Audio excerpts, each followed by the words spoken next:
Hi, welcome back to Herbal Blends Pharmacy. My name is Dr. Tamitha Davis. Today I want to talk to you guys about our healthcare, why it's failing, and to give you guys a testimony on a tragedy that happened to my mother. But first, before we begin, if herbal medicine, natural health and healing, and gardening is something that you're interested in, go ahead and subscribe to my channel and let's dive into our topic. All right, so our topic today is how our healthcare is failing us and what we can do to help ourselves, our family members, to not let that happen. I'm gonna grab my little remote just in case somebody tries to call me. My phone's been ringing all day. All right, so real quick backstory. My mom was diagnosed with cirrhosis of the liver back in 2012. 2016, she went to complete liver failure. She does not remember this time in her life. Her whites of her eyes turned yellow, her skin turned yellow. She had high ammonia levels.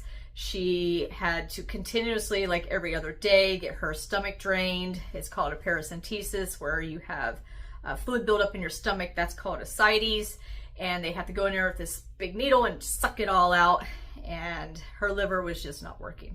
So they wanted to put her on hospice because they said she only had about 4 to 6 weeks to live. And I told them, no, send her home.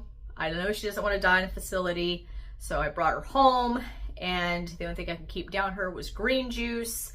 For about 4 weeks, that's all I could do was give her green juice. She was on a plethora of medications: blood pressure, cholesterol, diabetes, anxiety, depression, all that stuff. And fast forward 8 months, she showed no signs of cirrhosis of her liver. She no longer had to go get her stomach drained, and she came off all of her medications except for her thyroid medications. My mother does not have a pituitary gland. She had Cushing's disease back in the early 90s, and her pituitary had a lot of tumors on it, so they had to remove that. So she's now going to have to take thyroid medication for the rest of her life. However, she was on very high dosage of thyroid medication, which decreased by half, and that's because her liver started working. All of our hormones are processed through our liver. Our glands make them, but our liver plays a huge role in synthesizing those hormones and having them go to the right areas. So because her liver started working, she didn't need to take as much of that medication.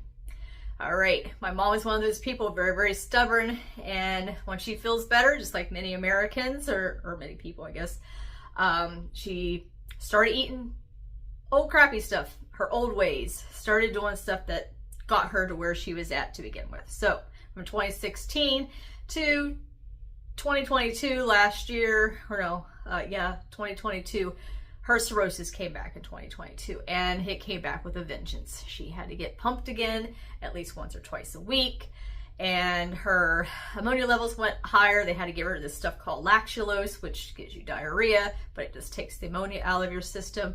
She was on several other medications because she kept getting reoccurring UTIs, reoccurring C. diff.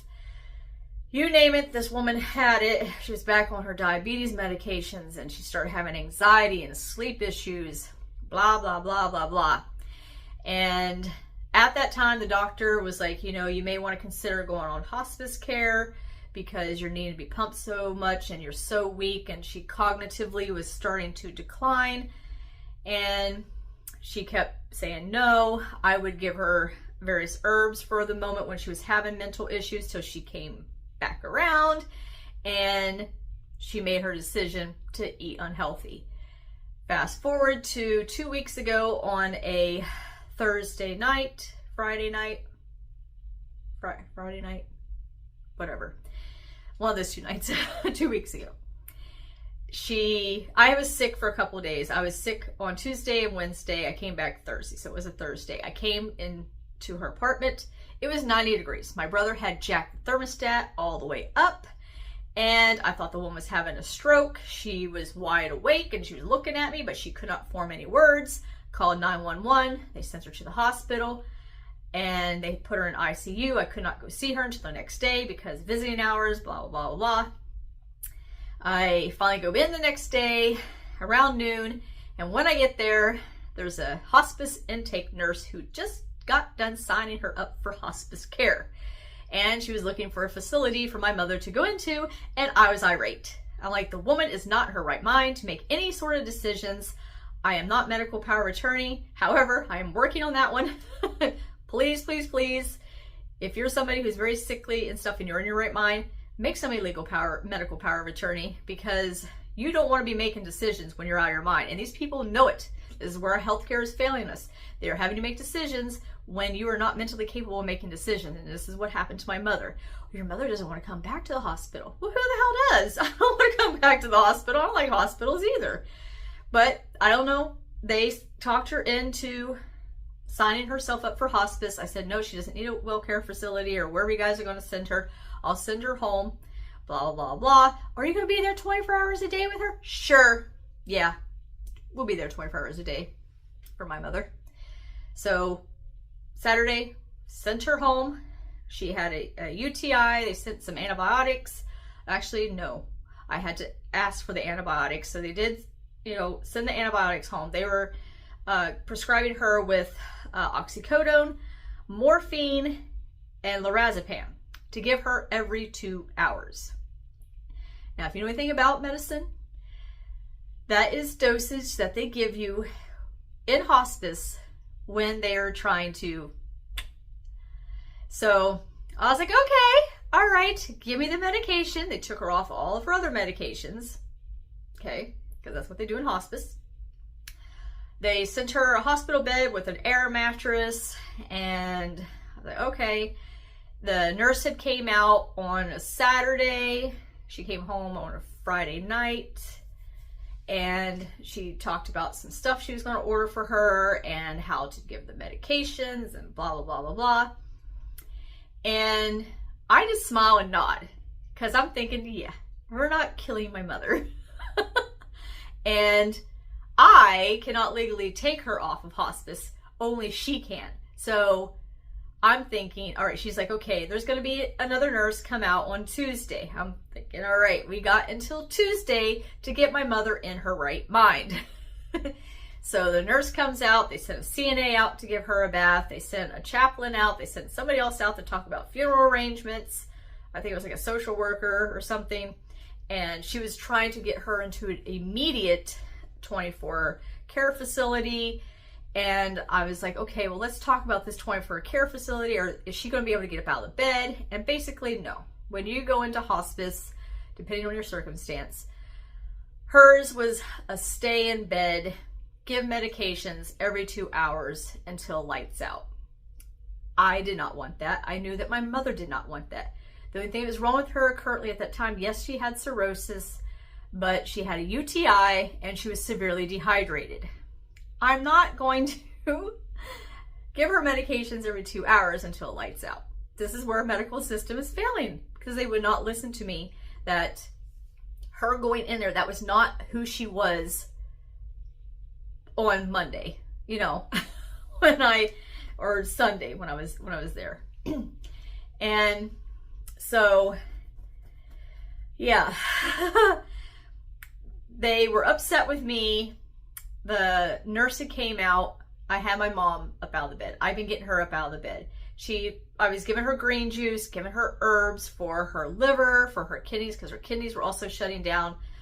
She was on furosemide and spirolactone and midodrine for her, the fluid that she was having. And every couple weeks, she had to go in and have a paracentesis to drain the fluid off of her stomach. And I was just a little frustrated with the nurses and the care team, because they wanted things to go their way. They had like a care plan, and herbs and green juice was not part of the care plan. I don't know if they were planning on starving her. It was almost like I don't know if they didn't want her to eat or what. It was like they had like this drink stuff that they were giving her, and that was it. And I was like, no, I would like for her to start eating some real food and drinking the green juice and blah, blah, blah, blah. Well, because I wasn't complying to their needs, they were trying to do a rush to get her into a 24-hour care facility within the next 8 hours, and they turned me into Adult Protective Services because I was not complying with the medications that they had set up for her. And so I purposefully ignored phone calls and locked doors. And she started to cognitively come back, and I had a conversation with her mom. Do you realize what you signed paperwork for? No, she doesn't remember any of it. None of it. And so I explained to her what their goal was, and she was like, I don't want to die. I have a UTI. Blah, blah, blah. We've been through this before. The woman's had UTIs before. And when older people get UTIs, they can cognitively derail. And trying to tell these doctors that drives me crazy.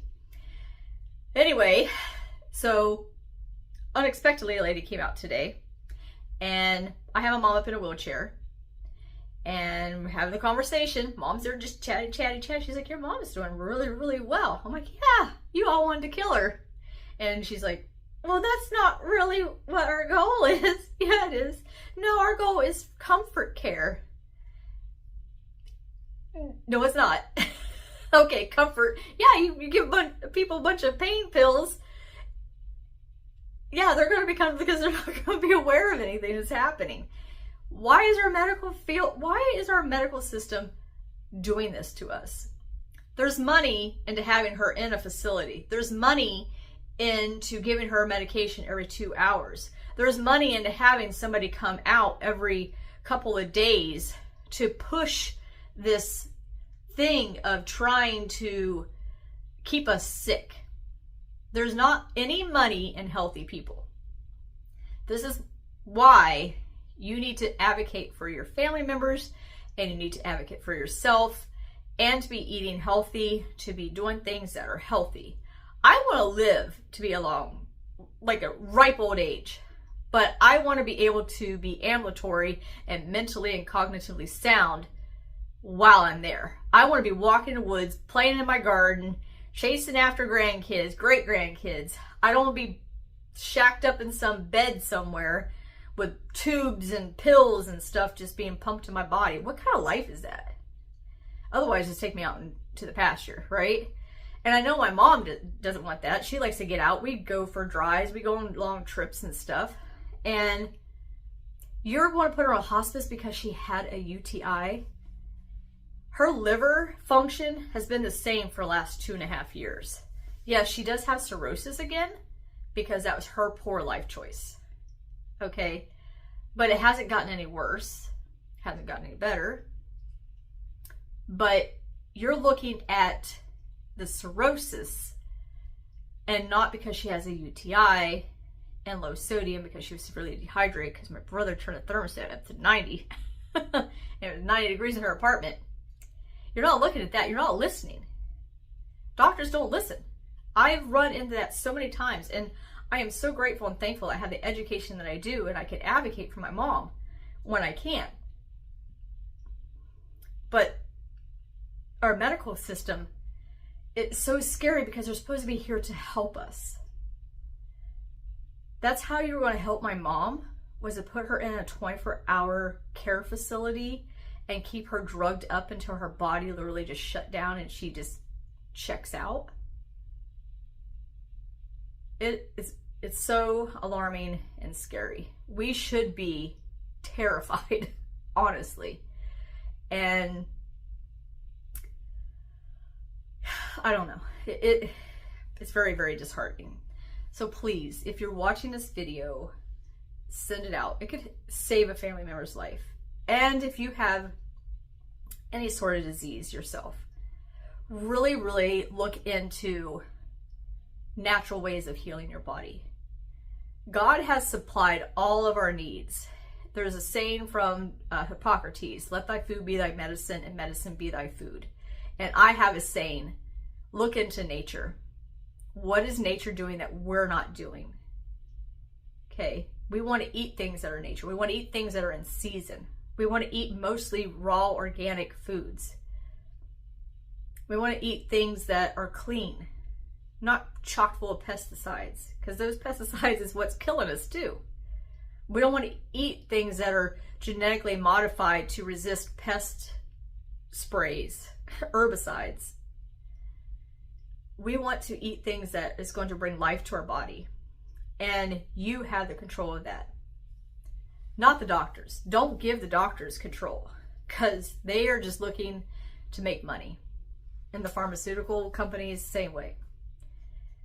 So, all right. I'm glad I got that out. I was a little frustrated. I'm glad my mom's doing better. She's doing much better. She's up moving around. She's using her walker. She's eating really well. She's drinking the green juice that she hates that I make, but I found ways of trying to make it taste a little bit better for her. She likes sweet, so I'm putting some bananas and some sweet fruits in there. But she's doing a lot better. If I would have allowed them to do what they wanted to do, I quite possibly wouldn't have my mom right now. So I really hope that she would start eating healthier. I don't think that's going to happen. So I'm still going to do the best I can to educate her on trying to get her liver healthy, because we've done it before. She showed after 8 months of the first time back in 2012, 8 months of eating healthy and green juice and stuff, she showed no signs of cirrhosis. The doctors were very baffled. They thought they misdiagnosed her, but they didn't. So let thy food be thy medicine, and medicine be thy food. And just really pay attention to your family members. You know, if they're in some sort of medical care. If it doesn't sound right, doesn't make sense to you, then I highly suggest that you flee. Because if I had not known with my own education, my educational background as a doctor, I probably would have just been like, oh, okay, it's time just for her to check out. Yeah, I don't want my mom to suffer, so go ahead and just load her up on pain medication. If it doesn't make sense, ask questions and advocate for your family members. And you might want to get somebody who's a medical power of attorney, so they can't just force you to sign something when you're not cognitively here. So, all right, you guys. Bless you all, and I will see you in another video that's hopefully not as dramatic as this one. All right, bye.